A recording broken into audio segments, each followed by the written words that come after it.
Amara Clark had always been the misfit, too quiet to be noticed, too observant to be underestimated.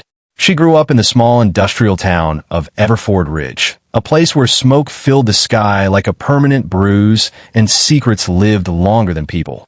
At school, she blended into corners, a shadow with a backpack, her dark hair usually hiding her face.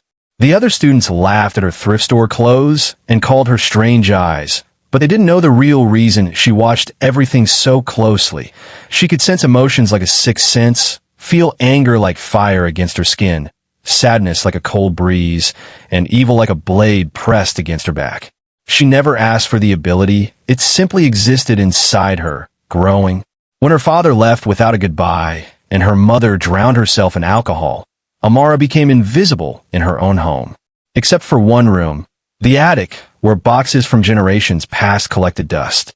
That attic held things her mother never explained, especially a small black case containing an old, silver necklace with a peculiar symbol, a looped triangle with an eye in its center.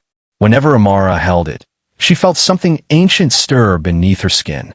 Her life changed the day a new girl arrived at Everford High. Evelyn Price, beautiful, confident, cruel. She was everything Amara wasn't. But what terrified Amara the most wasn't Evelyn's sharp tongue, but the darkness she felt radiating from her. While others adored Evelyn, Amara sensed a hunger hiding behind her smile, as if she fed on the fear of others.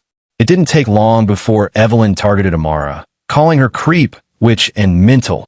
But Amara stayed silent, watching, learning. Her ability grew stronger. She could hear whispers in Evelyn's emotions. Take her. Hurt her. One evening, after a particularly humiliating moment at school where Evelyn dumped a drink over her head, Amara fled to the nearby forest to cry alone. But crying didn't help. She felt her anger boiling, the silver necklace burning against her skin.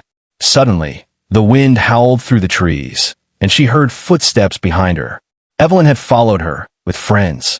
They pushed Amara to the ground, laughing as they tore her backpack open, ripping notebooks and drawings apart. Misfit, they chanted. Monster! Something inside Amara snapped. Her scream wasn't loud, but the forest reacted. The trees bent inward. The air thickened. A pulse shot through the ground like the heartbeat of a buried beast. Evelyn and her friends stumbled back, their cruel smirks melting into terror as shadows twisted up from the soil, wrapping around their ankles.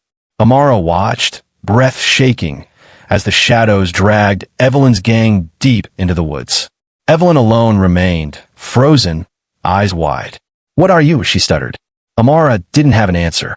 The shadows sank back into the earth as quickly as they appeared, leaving the ground smooth and untouched. Evelyn ran and never spoke of it, but the fear in her eyes became proof. Amara was no longer prey. Word spread. Rumors twisted. Some said Amara worshipped demons. Others believed she cursed people with her stare. Amara avoided everyone, until she met Samuel Hayes, a quiet boy who liked old books and sat alone beneath trees during lunch. He wasn't afraid of her. Instead, he smiled softly whenever she passed by. Eventually, he walked up to her. I don't think you're strange, he said once. I think you're powerful. For the first time in years, Amara's heart felt warm. They spent weeks together, and Samuel treated her like someone worth knowing. She told him about sensing emotions. He didn't laugh. She almost told him about the shadows, but feared even he would run. But peace doesn't stay long in Everford Ridge. One night, Amara awoke to her mother screaming. The house lights flickered. There were figures outside, black silhouettes like the shadows in the woods. They carved symbols into the dirt, the same looped triangle that marked her necklace. Her mother, drunken yet terrified, grabbed her shoulders and gasped, They're here for you, just like they came for your father. Amara froze. My father? Where's he? Her mother sobbed. He tried to protect you, and they took him.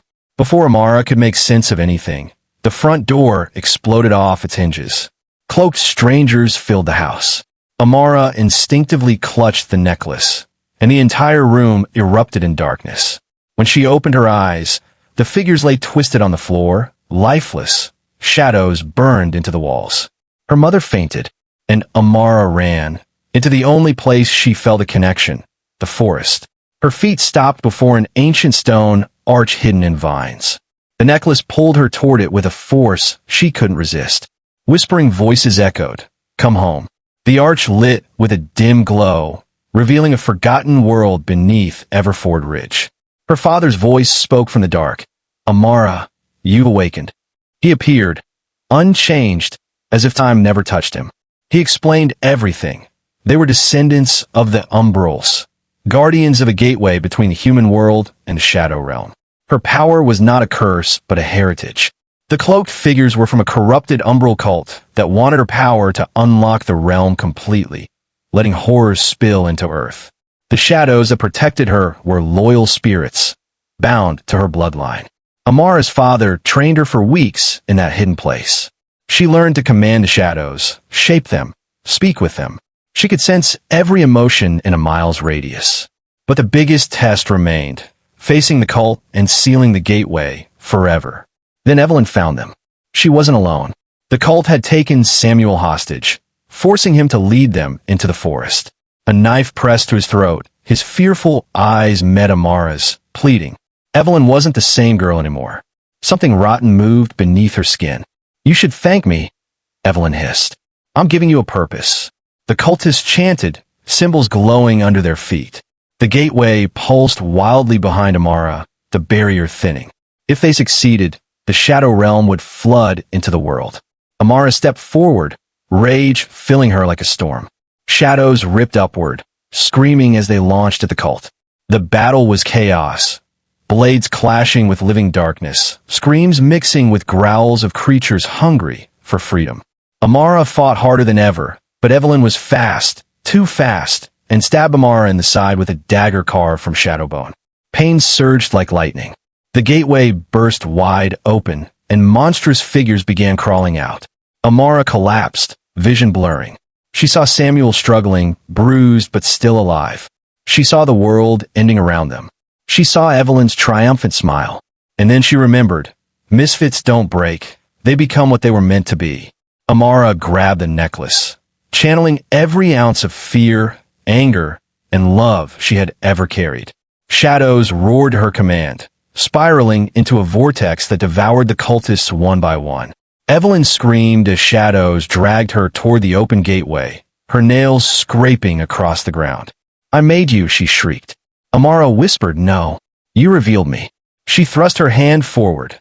Evelyn vanished into darkness, the gateway swallowing her. With the last of her strength, Amara sealed the breach. The light disappeared. Silence returned.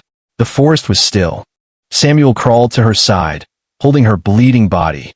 "You're alive," he cried. Amara smiled weakly, the shadows wrapping around her protectively. "I'm not a monster," she whispered. "I'm a guardian." He kissed her forehead, tears falling. Her father approached, proud but sorrowful. "You must choose," he said. "Stay here, guarding the gate forever, or return to the world that rejected you." Amara looked at Samuel, the only person who ever saw her as more than a misfit. She stood, shadows forming wings behind her. "I will protect them," she said, "but I won't hide anymore." She returned to Everford Ridge, a girl no longer invisible. People whispered in fear and awe. They had no idea she saved them from nightmares they could never imagine. Samuel stayed by her side, believing in the girl who commanded darkness. Amara walked the halls of school with her head held high, shadows gently trailing her heels like loyal ghosts. And though Evelyn's body was gone, her voice sometimes echoed from the other side of the sealed gate. "Monster, misfit freak." But Amara would simply smile, because the misfit became the hero, and the world would never forget her again.